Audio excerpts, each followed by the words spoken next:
I used to think that wanting more when I already had enough meant that I was either ungrateful or selfish or never truly satisfied. But now I know what I was experiencing was a wake-up call, and I was dismissing the very signal that could have transformed my life. And so today we're going to talk about how you can recognize and respond to your wake-up call and stop settling and step into the life that you were meant to live. I call this the awakening response. And so welcome everybody. This is the Giver Method channel. My name is Jake. I'm glad you're able to join me. Let me ask a couple questions that might make this hit home for you, might make it land a little bit. Have you ever felt this quiet and persistent dissatisfaction with your life, even though things look fine on paper? You're going through all the motions, but you feel emotionally numb or disconnected from what used to excite you. Or maybe you feel like you're sleepwalking through your own life and wondering is this really it? But then I feel guilty for wanting more, right? Or maybe it's okay, successful, to look successful. I look that way to everyone else, but on the inside I feel empty, and I wonder if I just keep pretending this is fine for the next 20 years. Can I just keep doing that? Now, if any of that hits home for you, I want you to understand you're not alone. You're not ungrateful. You're not selfish. You're definitely not, you don't have any sort of unrealistic expectations. You might be experiencing what I call this awakening restlessness, where your soul is trying to wake you up to the new possibilities of things that you could do. But you've been taught to see dissatisfaction as a character flaw rather than the invitation that it is. Maybe you're a parent who feels like you're modeling the life of a quiet, resignation for your children, going from, the parenting motions, while feeling disconnected from your joy or purpose that you thought parenthood would bring. Or maybe you're an entrepreneur who built something that works, but doesn't inspire you anymore. You're feeling trapped by your own success and wondering if this is what you worked so hard to create. Or maybe you're an employee who shows up every day to your job, pays bills, but it feels like it's slowly draining your soul. You feel invisible or underutilized while wondering if is this really what the next 20 years is going to look like for me? And the truth is, your restlessness isn't a problem to solve. It's an invitation that you should be accepting. I want to help you unpack that today. My name is Jake Talbert. I'm the founder. I'm the author of this book. It's called The Giver Method. Came out in November. Since coming out, it has been an Amazon bestseller multiple times, sold thousands of copies, has tons of 5-star reviews. And what people love about it is that it's grounded in a story similar to theirs. So I am a parent. I've got 3 kids. I'm an entrepreneur. I have worked in that corporate world, in the maze of cubicles. So I've walked a similar path. So all of the stories are relatable to the path you're on. All the exercises and action items in the book and in the video today are meant for people like you, for parents, entrepreneurs, people who are working away, who can't just blow everything up and start from scratch. How you can put these things into motion without overloading yourself. So I highly recommend you go get yourself a copy of the book. It is on Amazon. I'll put a link in the description where you can go get it. Right now, you can get it for between $2 to $10, whether you're going for a digital or a physical version. That is the best $2 to $10 you could invest in yourself right now. So once again, either pause the video, open up your Amazon app, and go find The Giver Method by Jake Talbert, or use the link in the description. Go get yourself a copy of the book. There's going to be a whole bunch of other links down there that we'll talk about here in a bit, but the book is going to be one of the most important ones that you can do right now. Like I said, it is grounded in my own story. And so I know I felt this wake-up call before. For years, I suppressed it too, this wake-up call. I'd built what looked like success, good income, stable life. I was meeting all my responsibilities, but inside I was so disconnected and empty. I thought I should be grateful for what I have, but who I am, I want more. Turns out it wasn't some sort of a trap that I was in. What I was actually needing was to see that the dissatisfaction I was experiencing was actually guidance towards the life that I was meant to live, not evidence that something was wrong with me. And that's the point of today's video. We're diving into this awakening response where we're going to go through these 6 separate principles to help you recognize your wake-up call, and use information, from your current maybe discomfort as the fuel for your transformation. So you can stop settling for this good enough concept and start living with authentic inspiration. And there's tons of data and research out there that backs this. And so we'll talk a lot about those as we go through the different action items and exercises and principles today. The studies out there, here's the biggest thing, is that they show that adult development, when people are persistent, when they're restless, they're often it's a sign that they're ready for a next chapter of their life. That's one of the biggest principles. So I want to change that for you today. I want to walk you through these 6 principles, helping that I've used to help parents, entrepreneurs, and employees like yourself transform their restlessness into the rocket fuel for creating the life that genuinely reflects the value and purpose that you have, even while managing all your current responsibilities. And no, this isn't about blowing up life. It is, or being irresponsible about things. Like, people do depend on you. It's about recognizing that your dissatisfaction is intelligence guiding you, pointing you towards your authentic gifts that want to be expressed more fully. So like I said, these are all grounded in the GIVER method framework. You can grab that on Amazon, because when you stop settling, for where you're at and you start living more authentically, you're naturally going to just discover and express your own gifts in ways that create more meaningful impact. Now, if you want to dive deeper, like I said, get it on Amazon. You can also go to givermethod.com, and you can check out all the other ways we support people, some free resources we have. Go follow us on all the different social media channels, Facebook, TikTok, Instagram, LinkedIn, under the handle of the GIVER method. And also, we just opened up a couple of one-on-one coaching spots. So if you're looking for someone to, help you to stop sleepwalking through your own life, you want someone who can help you to respond to this wake-up call with clarity and confidence, then check out the link in the description that goes to the coaching page. Read the details, and if it makes sense, let's get a call booked and discuss what that could look like. Also, if you run a team, host a podcast, or have some sort of platform where people gather and you think a message like this could serve them, I'd love to talk about how we could bring it to your audience in a very authentic and practical way that's really transformational for them. So there's a link down there for speaking and podcasting. And of course, hit subscribe, tap that bell for notifications, drop a comment, something lands for you, all those sorts of things. Want to make sure you don't miss out on any of the content we have throughout the week. So let's jump in. Let's start recognizing the wake-up call that's been knocking at your door for your potential for so long, and it's time for you to go ahead and answer it. So we'll do that with the first principle that we're diving into, which is restlessness isn't a problem, it's a clue. There's that low-key aching that you've been carrying that whispers like, this isn't it. Maybe life looks fine on paper, like I talked about with myself. Maybe even telling yourself how good you have it, but inside you just feel off, disconnected, like you're just walking around in someone else's shoes that just don't quite fit anymore. Once again, that's not a flaw of your character in any way. It's just your internal guidance system trying to get your attention. We've been told to treat dissatisfaction like something to fix or suppress, like it means like we're ungrateful or being unrealistic about things. But what if it's actually the opposite for you? Psychology calls it like there's healthy discontent, where you have a feeling that you've outgrown the life that you built, and now something inside you is like stretching or expanding, saying it's time, let's go, let's do this. And it's not about rejecting what you have. It's about recognizing that you're being called into something that's more aligned with who you've become and the path that you're on. And so here's a couple of things you can do that are going to help with that. Start with a quick energy check every morning. Think about your work, your relationships, creativity, your health, your contribution, and ask yourself, where do I feel energized? Where do I feel completely drained? If a certain area keeps showing up as you're rating these on a scale of 1 to 4, am I having energy or not? If something keeps showing up as a 4 or below, like maybe it's not just burnout, maybe it's just a breadcrumb or signal, like a wake-up call being like, hey, there's this thing to go check out.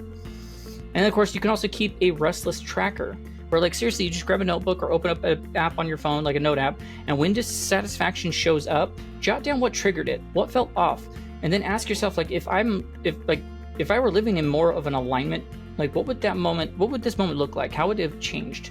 Don't try to fix it yet, just pay attention. Your awareness always comes first. And then of course, there's the subtle shift that you can do, which is gratitude doesn't have to cancel out your desire for change.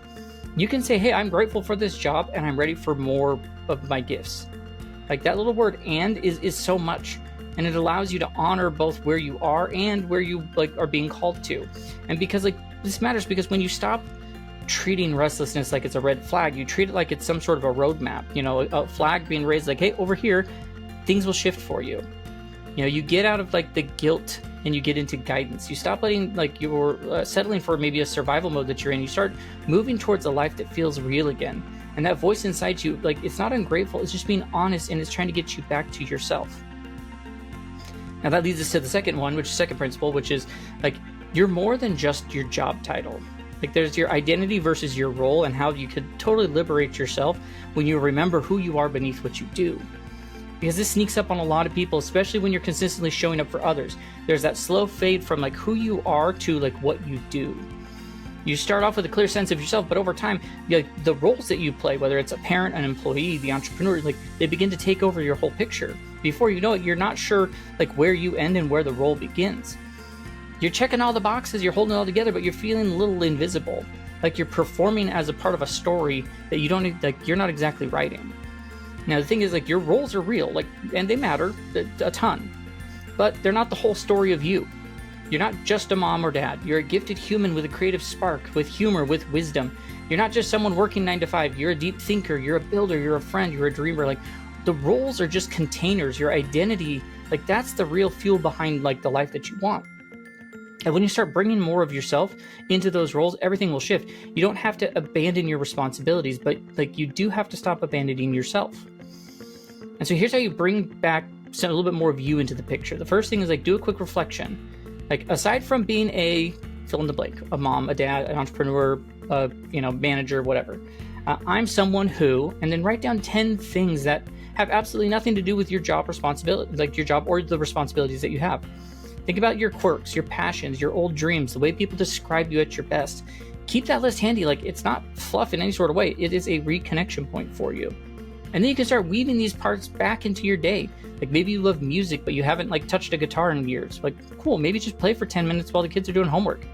Maybe you're just naturally good at encouraging people. Well, take a moment next Zoom call you have and actually see somebody and represent them. Like, encourage them along.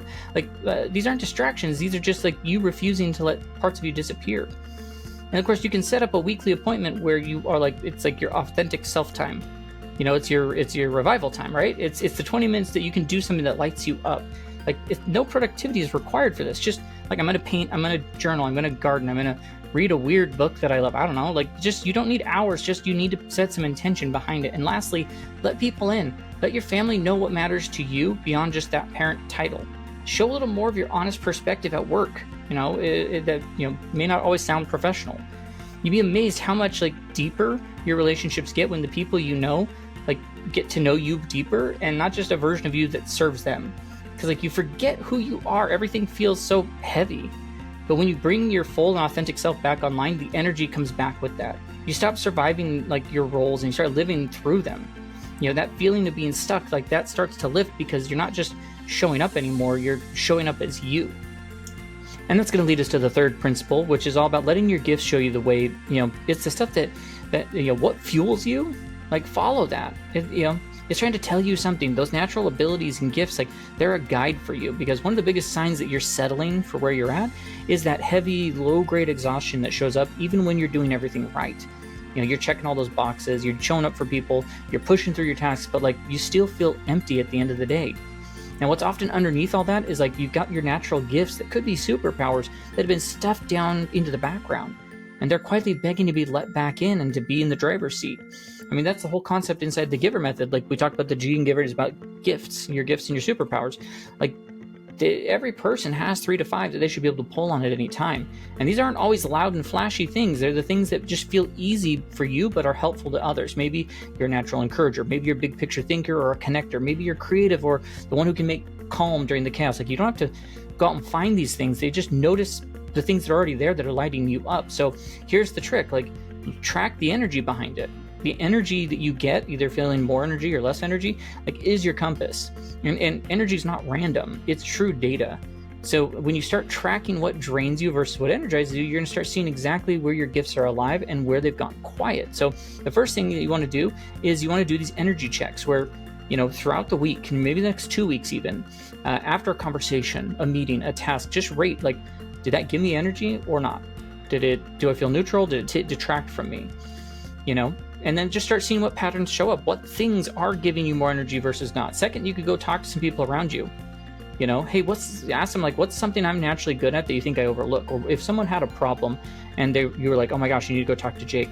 Like, what would that be for? What would I be helping them with? The answers they give you are going to surprise you so much, because often the stuff that we think is normal is extraordinary to others. And then the next thing is, like, find a small way each day to bring your gifts back into what you're already doing. If you're great at encouraging, maybe you need to send some messages to people. If you're a problem solver, maybe it's offering some new ideas in meetings. Like, whatever it is, they don't have to be big, drastic changes. Just start showing up with your gifts again throughout your day. And then finally, like, when you're stuck at a crossroads trying to figure out what to do, make a decision. Ask yourself, which path is going to let me use my gifts, like, more often?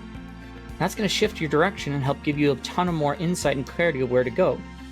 Because, like, your gifts, like, they are fuel, and like, they're just there waiting to fuel you and give you more and more energy throughout the day. When you use them, you feel more like yourself. You stop surviving your days. You start feeling more alive in them. And here's the part that people forget, like when you use your gifts, it's not just you that benefits, everyone around you does as well. So if maybe you felt stuck, drained, or unsure what to do next, maybe it's not time for a reinvention. Maybe it's just time to let your gifts back in the room a little bit more. And that takes us to the fourth thing, our fourth one, which is like you're going to talk to your future self. And I'm very serious about this. Like your future self, like they've already lived the results of your choices. So how do I find my older, wiser self to help me down my current path? And so sometimes you do a gut check. Like imagine you're living your current life just like it is right now. And for the next, let's say 10 years, 15 years, same job, same rhythm, same roles. Now tell me, how does that feel? If you have the pit of the stomach, like that low hum of like a please no, like some sort of negative reaction there, like, hey, it's not just like a negativity or whatever. It's wisdom. It's trying to wake you up. It's your future self saying like, hey, we might want to pivot or change here. You know, that older version of you. There's the one like down the road who's already lived the life that, you know, your current habits are building. They already know how this ends, and their perspective is gold. Because like they're not caught up in the pressure and the people pleasing and the day-to-day noise that you are right now. They can see what's actually going to matter and like what's just keeping you busy. So here's how you start to bring your future self into the room. My favorite way of doing this is like you write a letter from your 75-year-old self. And if you are 75 watching this, congratulations. Maybe you just have to think maybe down the road a little bit more. But, you know, think of your older self and have them look back at where you are right now and give you some honest encouragement. What are they proud of? What do they wish you stopped pretending about sooner? What do they thank you for finally doing, even if it scared you? Now, another one that I've seen have great results is like before you make a big decision, whether it's to leave a job, launch something new, you know, or staying where you are, like ask yourself, like, what would I want people like I care about to remember about how I handled this? Not like, what do I want the end result to be or what do I believe is going to happen? It's like, no, if the people I care about look back on it, what do I want them to be proud of how I approached it? And that can shift your entire sense of clarity. And when doubt comes in, because it will, like you can do like a regret check. Like if this path doesn't work out, I'll feel disappointed. But if I never try, I'll feel what? That answer almost always tells you the truth and points you down the path you should go down, because there is a version of you that you're becoming, one that's down the road, that's already built by the choices that you're making right now.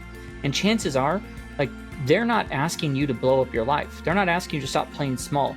Like they're stop confusing safety with satisfaction, or to stop letting short-term comfort cost you long-term peace. Like they're probably just saying like, hey, there's little things you could be doing.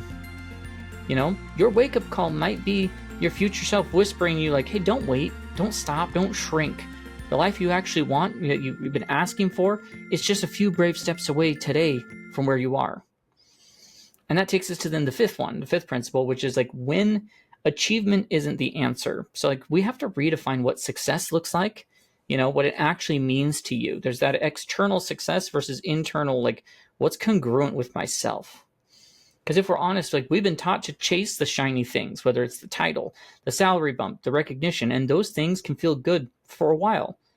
But have you ever hit a big goal and then thought like, why do I still feel off? It's not failure. It's not misalignment. You're not, you know, it is misalignment. It's not that you're broken in any sort of way. You're just not living by, like, you're just trying to live by somebody else's definition of success versus your own. Now, alignment is where magic lives, because it's when what you're doing lines up with who you are the most, when your work reflects your gifts, you know, when your days reflect your values, when your version of winning actually feels like you're coming alive, not just checking off a box of something. And yeah, you could be successful by the world standards too, and still have, you know, feel like you're like disappearing. You know, there's actually a sign that you're crushing the wrong goals. And so there's a shift, like how do we shift back into alignment? So it starts like, look at the achievement check that you can do, where like you look at the last few years, what have you accomplished?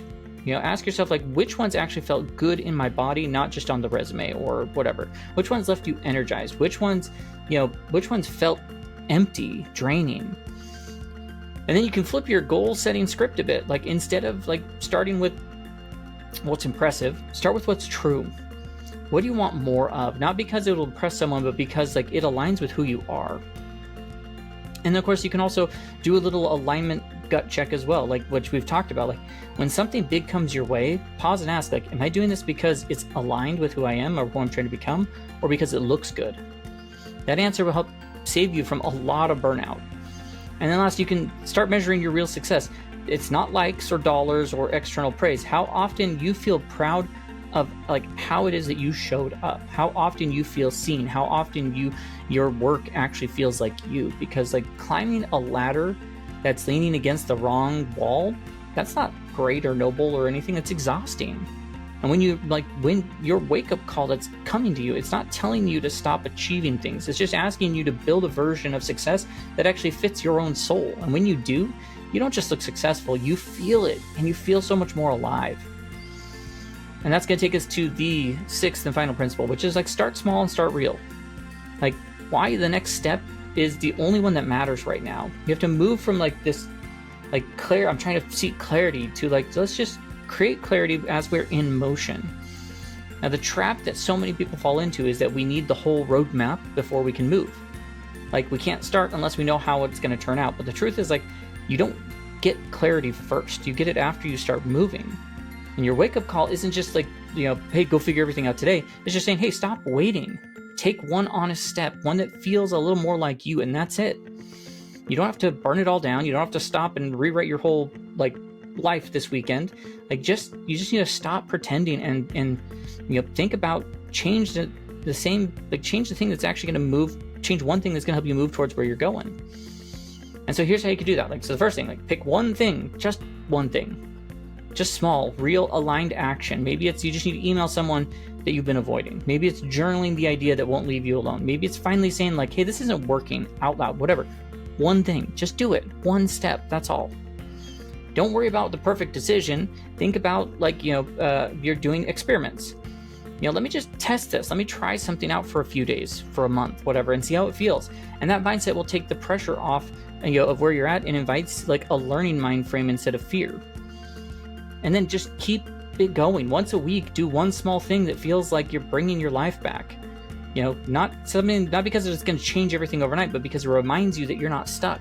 Most importantly, pay attention to what you learn along the way, not just the outcomes, but like the action. Like, what does the action tell you about what is it lighting you up? Is it draining you? That's a new compass for you. Like, you're never going to think your way into a different life. You act your way into one.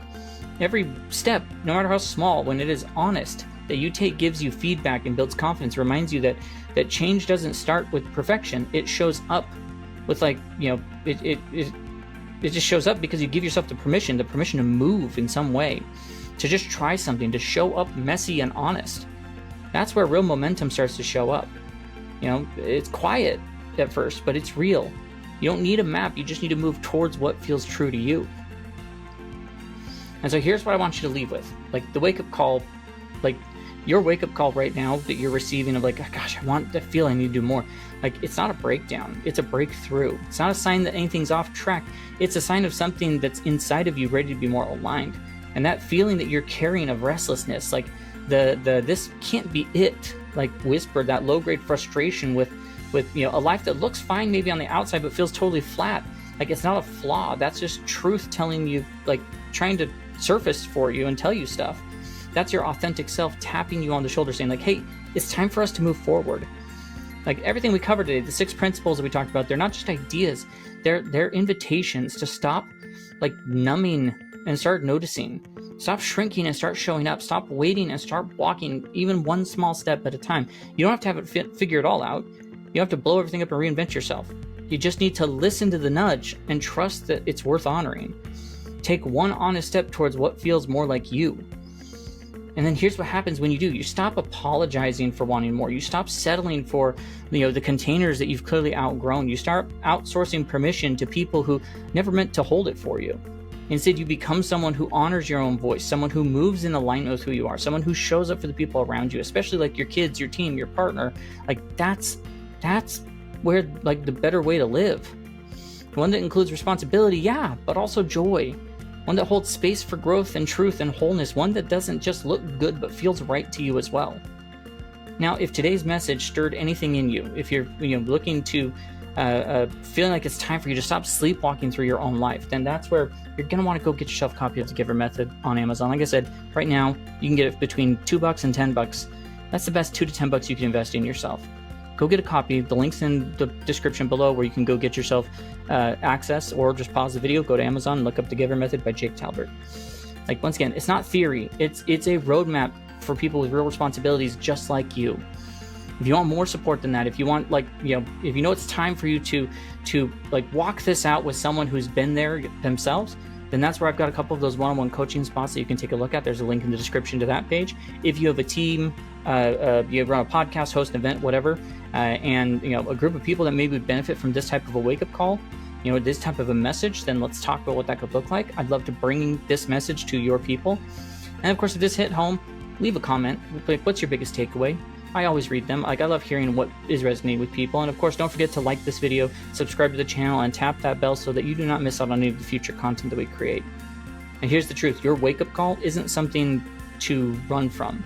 It's something to respond to. And your restlessness is not it's not a problem. It's the signal you've been waiting for. You're not broken or offset or whatever. You're becoming something new. And the life that fits who you already are, it starts the moment that you stop settling and you just say yes to what's calling you forward. Your wake-up call is here right now. Like, if you're ready for it, I promise you. Just start moving forward.